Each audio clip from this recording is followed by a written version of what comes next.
మన ఏలూరులో ఏంటంటే అమ్మవారిని నిలబెడుతున్నారు.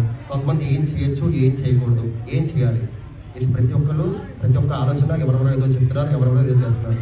మొన్న వారం కూడా నేను చెప్పాను, ఇప్పుడు చెప్తున్నాను. ఒకటి గుర్తుంచుకోండి, దయచేసి అమ్మవారిని నిలబెడితే మన ఇంట్లో జరిగే కార్యక్రమం యథావిధిగా జరిగించండి. దీపారాధన చేసుకోవచ్చు, దీపారాధన చేయకుండా ఉండద్దు. ఇంట్లో ఇప్పుడు మన అమ్మవారంటే మన ఇంటి దేవత, అంటే మన అందరినీ కాపాడే దేవత, మన గ్రామ దేవత అన్నమాట. ఆవిడ నిలబెట్టినప్పుడు మన ఇంట్లో దీపారాధన చేయకుండా, అసలు ఏమి పూజ చేయకుండా ఏం చేస్తామని? మన ఇంట్లో దీపారాధన చేయొచ్చమ్మా. ప్రతి ఒక్కరు కూడా ఎటువంటి ఇబ్బంది వచ్చినా, ఏదైనా ఇంట్లో ఏదైనా అశుభకార్యం జరిగినా ఆ 12 రోజులే దీపారాధన చేయకూడదు. అంటే నిత్యం దీపారాధన చేసేవాళ్ళు ఆ 12 రోజులు అయిన తర్వాత కూడా చక్కగా దీపారాధన చేసుకోవచ్చు, ఎటువంటి ఇబ్బంది ఉండదు. ఏమండి, ప్రతి ఒక్కరు కూడా ఇంట్లో దీపారాధన చేసుకోవచ్చు. ఇప్పుడు ఆ అమ్మవారు మనందరినీ గ్రామాన్ని కాపాడడానికి మనం ఏం చేస్తామంటే, ఇప్పుడు శివాలయానికి వెళ్తాం, వాసుదేవాలయానికి వెళ్తాం, ప్రతి గుడికి వెళ్తాం. వినాయకుడు మొన్న భాద్రపద మాసంలో వినాయక చవితి చేసాం, తర్వాత ఆశ్వీజ మాసంలో అమ్మవారికి దసరా చేసాం, తర్వాత కార్తీక మాసంలో శివుడు చేస్తాం, తర్వాత ధనుర్ మాసంలో విష్ణుమూర్తి చేస్తాం. కానీ మన గ్రామానికి, ప్రతి ఊరిలో కూడా గ్రామానికి ప్రత్యేకంగా ఎవరు చేయరు అమ్మవారికి. ఈ అమ్మవారిని గుర్తుంచుకోవడం కోసమే మనం కొంతమంది 6 సంవత్సరాలకు ఒకసారి, కొంతమంది 12 సంవత్సరాలకు ఒకసారి చేస్తారు. అర్థమైందండి? ఈ అమ్మవారు ఆ అమ్మవారు ఒకటే, మన అమ్మ లాంటిది అనమాట. అందుకని ఆవిడని గుర్తించాలి. అదేవిధంగా వేరే దేవుని కూడా పూజించవచ్చు. అర్థమైందండి? మన ఇంట్లో దీపారాధన చేస్తే అమ్మ ఏదో చేస్తుంది, ఏమీ చేయదు. ఆవిడ మన అమ్మ కాబట్టి చక్కగా ఆవిడ ఆనందిస్తుంది. అర్థమైందండి?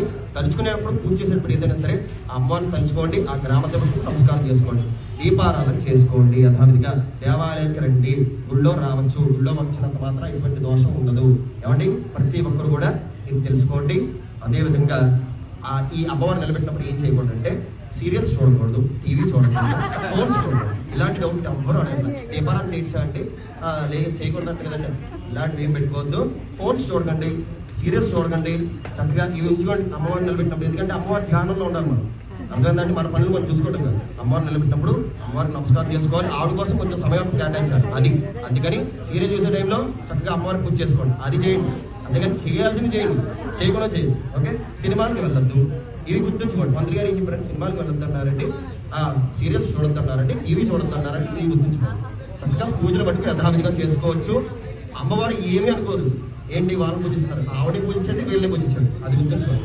ఎవరైనా అడిగితే దీపారాధన చేయండి, ఎందుకు చేయకూడదంటే అన్నాడు. ఏమండి, ఇంట్లో నెగిటివ్ వైబ్రేషన్ ఉండకుండా ఉండడం కోసం మనం దీపారాధన చేసుకుంటే చక్కటి మంచిది. ఈ 3 నెలలు కూడా దీపారాధన చేయకుండా ఉంటే ఇంకా మనకి మైండ్లో నెగిటివ్ ఉంటుంది, గుడికి రాకపోతే గుడిలో నెగిటివ్ ఉంటుంది. గుడిలో ఉంటేనే చక్కగా పాజిటివ్ ఉంటుంది. అందుకని గుడికి రావాలి.